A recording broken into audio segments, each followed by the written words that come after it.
चरण धो लेंगे और फिर आपको नाव में बैठा लेंगे और आपको पार कर देंगे। जो प्रभु पार अवस गाचहु मोहि पद पदुम पखारन कहु। राम जी ने कहा, मित्र मुझे देर हो रहा है, मुझे पार जाना है। केवट ने कहा, महाराज बिना चरण धोए तो हम आपको पार करेंगे नहीं। और तो और आप भी मेरा निर्णय सुन लो। आपके पिताजी की सौगंध, आपके पिताजी की सौगंध महाराज दशरथ की, जब तक चरण धो नहीं लेंगे आपको पार नहीं उतारता। देखो, केवट का चिंतन भी बड़ा विलक्षण है। केवट ने सोचा, अगर मैं चरण धोने का आग्रह करूं और राम जी ने चरण नहीं धुलाया तो मैं क्या कर पाऊंगा। वो परम स्वतंत्र है, परम स्वतंत्र न सिर पर कोई। वो कह देंगे, नहीं नहीं तुम केवट हो, हम चरण नहीं धुलाएंगे, पार करना हो पार करो, नहीं हम दूसरा बुलाते हैं। तो केवट ने रास्ता ढूंढा। केवट ने कहा, ये अपने पितृ भक्ति के कारण ही वन में जा रहे हैं। पिता के वचनों का पालन करने के लिए इन्होंने इतना बड़ा त्याग किया है। पिता के प्रति इनकी इतनी निष्ठा है, पितृभक्ति। तो मैं इनके पिता की कसम खा लूं। इनके पिता की मैं कसम खा लूंगा तो ये सोचेंगे इसने मेरे पिता की कसम खाई है, इसकी बात तो मुझे मान लेनी चाहिए। इस कारण से निषाद राजगुह ने कहा, आपके पिताजी की सौगंध, जब तक आपका चरण नहीं धो लेंगे तब तक आपको हम पार नहीं करेंगे। लक्ष्मण जी को रोष आ गया। लक्ष्मण जी की भौहें टेढ़ी हो गई। इसको देखो, 2 कौड़ी का आदमी। हाँ, अब भाई राम जी के सामने तो फिर वो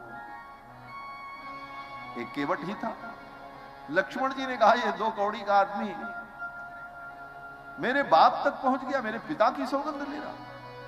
लक्ष्मण जी को थोड़ा रोष आया, अपने बाप की सौगंध क्यों नहीं खाता, मेरे बाप की सौगंध क्यों खा रहा। तो लक्ष्मण जी को देखकर केवट समझ गया, ये नाराज हो गए। केवट ने कहा, लक्ष्मण जी मैं जान रहा हूं आपको रोष आ रहा है, लेकिन इसकी भी मुझे कोई चिंता नहीं। अरे ज्यादा से ज्यादा आप यही करोगे, अपने धनुष पर बाण चढ़ाओगे, मुझे मार दोगे। हम मरने को तैयार, मर भी गए तो कोई दिक्कत नहीं होगी, हमारा तो कल्याण हो जाएगा। क्यों? बोले, गंगा के तट पर मरूंगा, गंगे तव दर्शनात् मुक्ति ही, गंगा के दर्शन से मुक्ति मिल जाती। मरने के बाद लोग गंगा तट पर ले जाते हैं, हम जीते जी गंगा तट पर बैठे। लोग मरते समय राम का नाम लेते हैं, राम जी हमारे सामने खड़े, हम इनके सामने मरेंगे। और एक भक्त के हाथ से मेरी मृत्यु होगी, मेरे लिए तो ये मृत्यु भी मंगलमयी हो जाएगी। मरणम यत्र मंगलम, मेरे लिए मरण भी मंगलमय हो जाएगा। लेकिन लखनलाल जी, मेरा तो कुछ नहीं बिगड़ेगा, लेकिन दुनिया यही कहेगी, निषाद राज जैसे दीनहीन केवट को लक्ष्मण ने मार डाला, भगवत भक्त ने मार डाला, और भगवान के सामने मारा, और भगवान उसको बचाए नहीं। ये आपके ऊपर और प्रभु के ऊपर कलंक होगा। केवट ने कहा, पद कमल धोई चढ़ाई नाव, नाथ उतराई चहो। पद कमल धोई चढ़ाई नाव, नाथ उतराई चहो। मोहि राम राउर आन दशरथ, सपथ सब साथी कहो। मोहि राम राउर आन दशरथ, सपथ सब साथी कहो। परु तीर मारहु लखन पे, जब लगी न पाए पखारी हो। परु तीर मारहु लखन पे, जब लगी न पाए पखारी हो। अब लगी न तुलसीदास नाथ, कृपाल पार उतारी हो।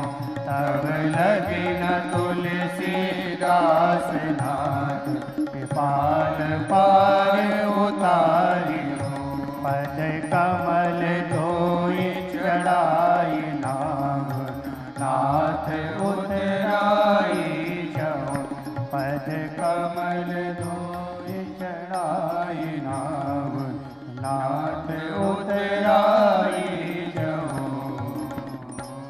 केवट ने कहा पद कमल धोई चढ़ाई नाव नाथ न उतराई चहो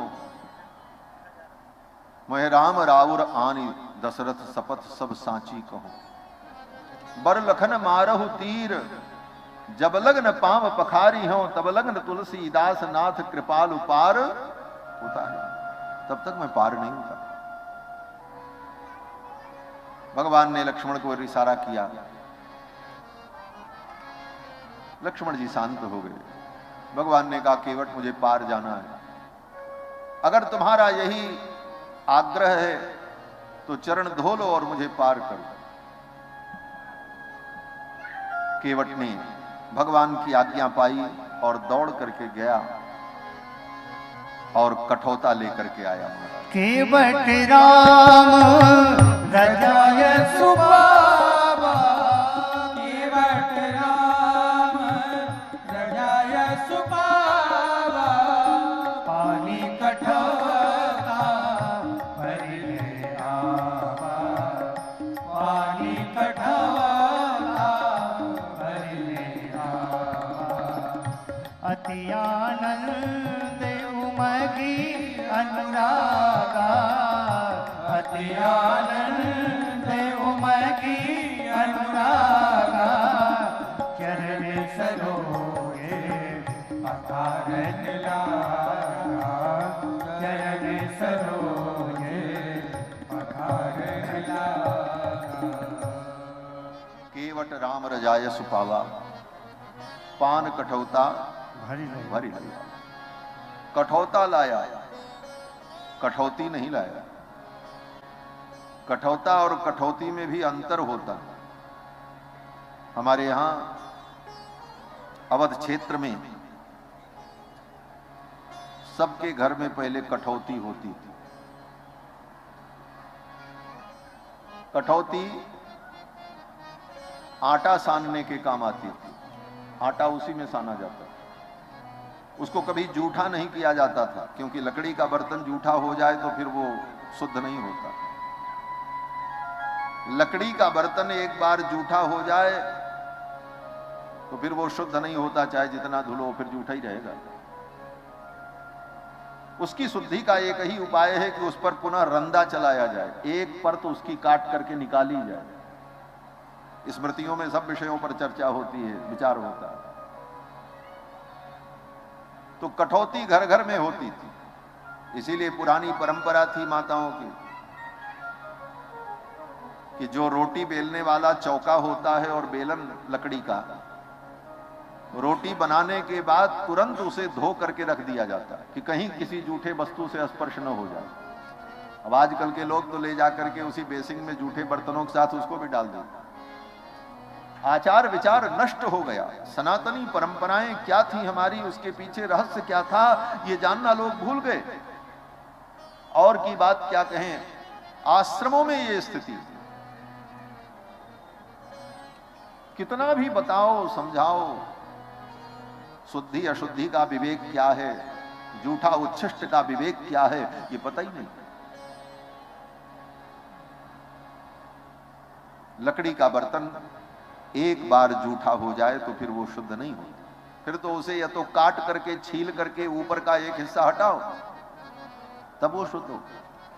तो कठौती जो होती है वो थाली के समान होती है, वो बड़ी होती है क्योंकि उसमें आटा साना जाता है। और कठौता जो होता है वो नीचे छोटा होता है, ऊपर ऐसे बड़ा होता है।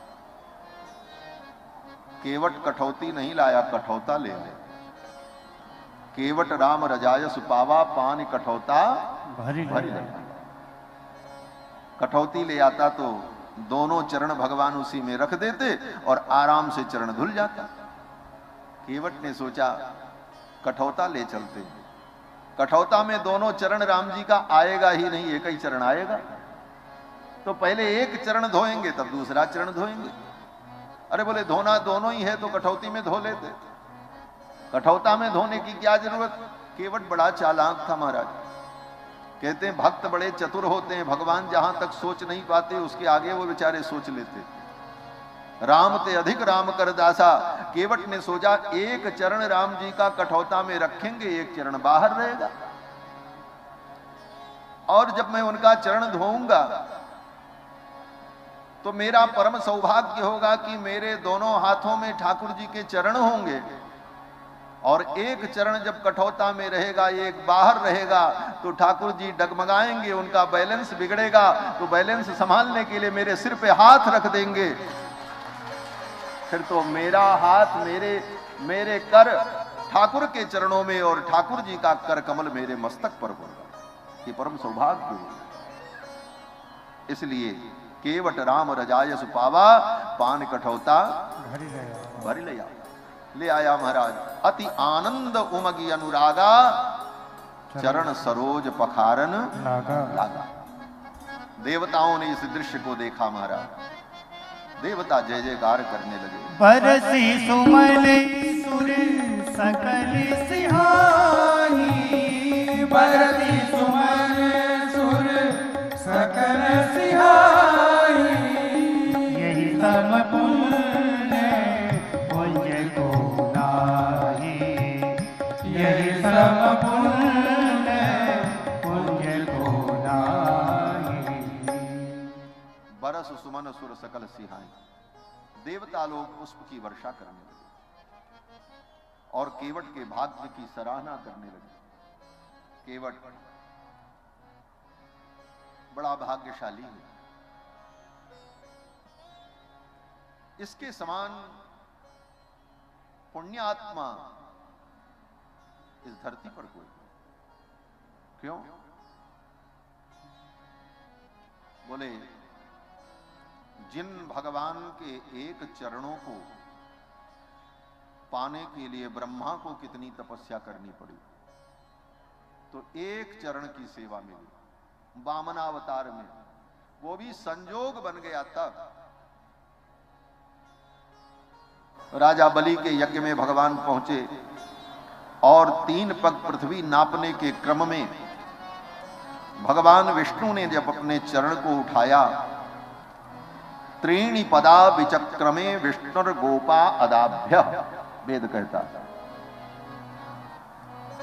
भगवान ने अपने चरण को जब उठाया, इदम विष्णुर विचक्रमे त्रेधा निदधे पदम, भगवान का चरण ब्रह्मलोक पहुंच गया। ब्रह्मा जी ने देखा और धो करके रख लिया, गंगा जी प्रकट हो गए। एक चरण, ब्रह्मा को भी एक चरण मिला और केवट को, बोले केवट को आज भगवान के दोनों चरण की सेवा प्राप्त हो गई। ये तो परम सौभाग्यशाली, दोनों चरण की सेवा। और दूसरी बात, ब्रह्मा जी को जब भगवान के चरणों की प्राप्ति हुई तो भगवान अकेले थे, ब्रह्मचारी थे। आज भगवान गृहस्थ हैं और सपत्नीक पधारे हुए हैं, दोनों आए हुए हैं और दोनों मिलकर के ही पूरे पूरे परम तत्व हैं महाराज। गिरा अर्थ जल बीच सम कहियत भिन्न न भिन्न, बंदौ सीताराम पद जिन्हि परम प्रिय खिन्न। देवताओं ने सोचा आज तो केवट का परम सौभाग्य है कि किशोरी जी के सहित राम जी पधारे हैं, आज दोनों का दर्शन हो रहा। और केवट ने भगवान के चरण को धोया। आज एक अद्भुत घटना हो रही है। क्या घटना? बोले गंगा जी के किनारे एक नवीन गंगा का प्रादुर्भाव हो रहा। गंगा क्या है? भगवान का चरणामृत ही तो गंगा है। विष्णु पादोदका गंगा का नाम है। बोले फिर गंगा क्यों कहते हैं? बोले गंगा नाम अन्वर्थ संज्ञा है। गंगा इसलिए कहा जाता है गच्छन्तम अनुगच्छतीति गंगा, जाने वाले के जो पीछे पीछे चले उसका नाम गंगा। कहा? बोले भगीरथ जी महाराज आगे आगे चल रहे थे, भगीरथ जी जब आगे आगे चल रहे थे तो गच्छन्तम भगीरथम अनुगच्छति, जो उनके पीछे पीछे चल रही हैं, तो गच्छन्तम अनुगच्छति, जाने वाले का जो अनुगमन कर रही हैं, तो भगीरथ के पीछे पीछे चल रही थी, इसलिए उनका नाम पड़ गया गंगा। ये नाम इस तरह से पड़ा, गंगा पीछे पीछे चल करके आई। लेकिन आज यहां पर गंगा के तट पर मानो दूसरी गंगा का प्रादुर्भाव हो रहा है। और उन गंगा में इन गंगा में अंतर क्या है? बोले वो एक चरण के धोने से प्रकट हुई और आज यहां दोनों चरण धुले जाएंगे। और उस गंगा को किसने प्रकट किया? बोले सृष्टि के सर्वश्रेष्ठ पुरुष ब्रह्मा ने। ब्रह्मा से ही सृष्टि शुरू होती। और आज जो गंगा प्रकट हो रही, इनको कौन प्रकट कर रहा है? बोले सृष्टि में भी, मानवीय सृष्टि में, मनुष्यों की सृष्टि में भी सबसे दीनहीन मलिन केवट के द्वारा ये गंगा प्रकट होने जा रही है। और वो गंगा प्रकट हुई तो कहां? बोले ब्रह्मा के पवित्र कमंडल में।